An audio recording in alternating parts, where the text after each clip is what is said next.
All right, let's jump right into it. Welcome to The Explainer. Today we're decoding a hidden world that honestly impacts every single one of us, and that's the medical equipment supply chain. I mean, think about it. When your online order for, a consumer gadget gets delayed, it's an annoyance. But when a highly specialized surgical instrument or a critical piece of an MRI machine is delayed, the stakes change entirely. In the medical equipment sector, a failure in the supply chain isn't just a lost sale or a frustrated customer. It can quite literally be a matter of life and death. The systems that create our advanced imaging machines, implantable devices, and even just everyday medical supplies are massive, they're intricate, and surprisingly, they're pretty fragile. So I want you to truly imagine the catastrophic risks of a supply chain failure in healthcare. What actually happens when a medical device manufacturer just runs out of a critical, irreplaceable component? Or consider this nightmare scenario. A batch of surgical tools is found to have a microscopic manufacturing defect, but the discovery happens after that batch has already left the factory and scattered across hundreds of hospitals, right? We're talking about severe, immediate disruptions to patient care. We're looking at the emergency withdrawal of essential life-saving devices from operating rooms and total operational gridlock across medical facilities. The ripple effects of just a single broken link can literally paralyze an entire healthcare network. The source text we're analyzing today lays this dual threat out very clearly. On the business side, failing to ensure quality and traceability throughout a supply chain leaves medical entities susceptible to massive regulatory fines, profound lost revenue, and devastating, unrecoverable reputational damage. But you have to contrast that corporate value with the human element, because these failures become direct, immediate threats to consumer health. When this specific chain breaks, people's lives are quite literally on the line. Corporate survival and patient safety, they are inextricably linked here. You simply cannot protect one without rigorously protecting the other.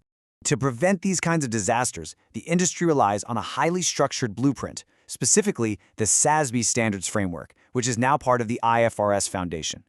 This framework acts as the ultimate guide used by investors, regulators, and companies to build resilience and prevent those catastrophic scenarios we just talked about.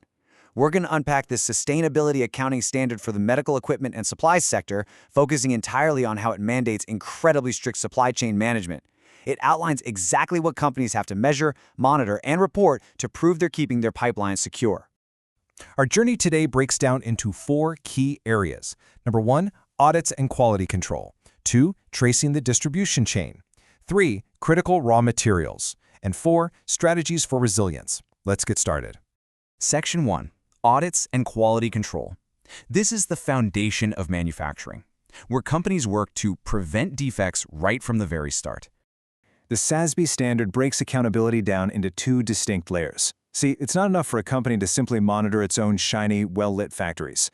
The standard specifically requires tracking the percentage of facilities participating in rigorous third-party audits for both the reporting entity itself and its Tier 1 suppliers.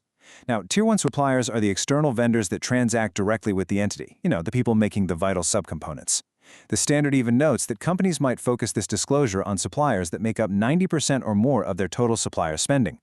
This strict requirement ensures that quality control extends far beyond a company's immediate walls. It prevents a tiny, poorly made screw from a cheap third-party vendor from bringing down a $1 million medical device. Understanding what these audits actually entail is absolutely crucial. A legitimate third-party audit program has to be conducted by an external, objective auditing agency, and it must hold the facility to a recognized independent standard. This applies to their manufacturing processes, their management systems, and of course, the quality of the products and materials themselves. The SASB standard specifically highlights ISO 1345. That's the gold standard international framework for medical device quality management systems. This guarantees that a totally independent set of eyes is verifying the safety of these medical components. Ultimately, it's the reason you can actually trust the complex machinery and tools during a hospital visit. Part 2. Tracing the distribution chain. Following the map. Because let's be honest, making a perfect product doesn't matter at all if you lose track of it before it reaches the patient.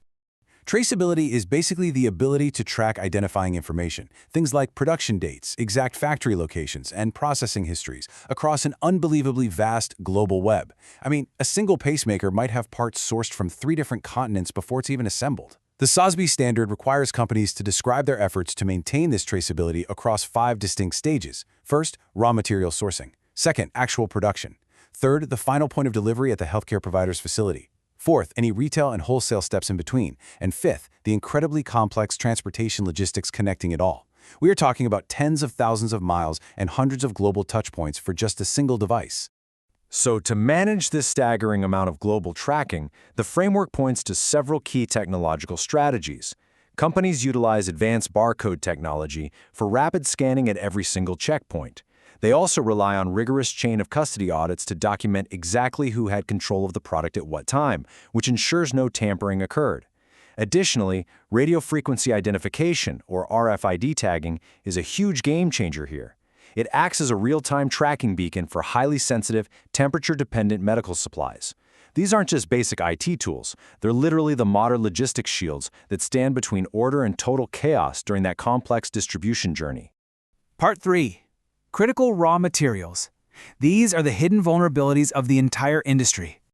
The SASB framework defines a critical material very specifically. It must meet two absolute criteria. First, it is absolutely essential to the core functionality of the product. And second, it is highly subject to the risk of supply restriction. Well, what causes those restrictions? The source material highlights physical limits on mining availability, sudden dramatic changes in price, and volatile regulatory or reputational risks. Just imagine a sudden geopolitical trade embargo shutting down the export of a specific mineral from a single country overnight. If a medical equipment company cannot get these materials, their production line simply stops, and the patients, they have to wait. So what exactly are these vulnerable materials? The list is pretty fascinating. We are talking about foundational earth elements, things like cobalt, gallium, germanium, and tungsten.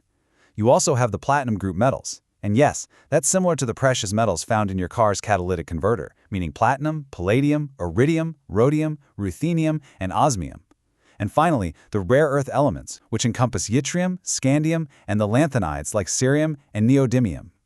These aren't just industrial building blocks. They are the irreplaceable, highly sensitive core of high-tech medical equipment, from MRI magnets all the way to surgical lasers.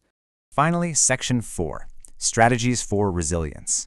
This is all about mitigating the risks. How do companies actually protect themselves and us from material shortages?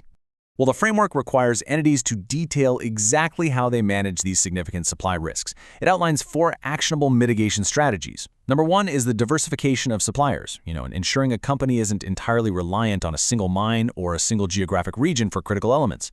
Number 2 is the physical stockpiling of these rare materials to create a kind of time buffer against sudden market shocks. Number 3 is the development or procurement of alternative substitute materials. However, substituting a highly specialized biocompatible medical-grade metal can take years of intensive research and FDA approvals, which really makes the other 3 steps incredibly necessary. Which brings us to number 4, investing in recycling technologies so that critical materials can be safely recovered from end-of-life medical devices and reused. I want to conclude by anchoring back to this really powerful quote from the text. Supply chain quality is essential to protecting consumer health and corporate value. It perfectly synthesizes the dual mandate of the medical equipment industry. Maintaining a rigorous, auditable, and traceable supply chain isn't just about satisfying regulatory red tape or appeasing shareholders. It's the ultimate safeguard. It ensures that businesses survive, absolutely, but far more importantly, it ensures that the medical treatments relying on these devices are safe, effective, and available exactly when human lives depend on them. Which leaves us with a critical question to ponder. Is the medical supply chain we all rely on truly built to survive the next major global disruption? Knowing the incredible, intricate complexity we've explored today, from the depths of rare earth mines to the final RFID scan at the hospital bed, it's clear that true resilience requires constant, vigilant management. Thank you for joining me as we decoded the vital, invisible networks that keep our healthcare systems running. See you next time.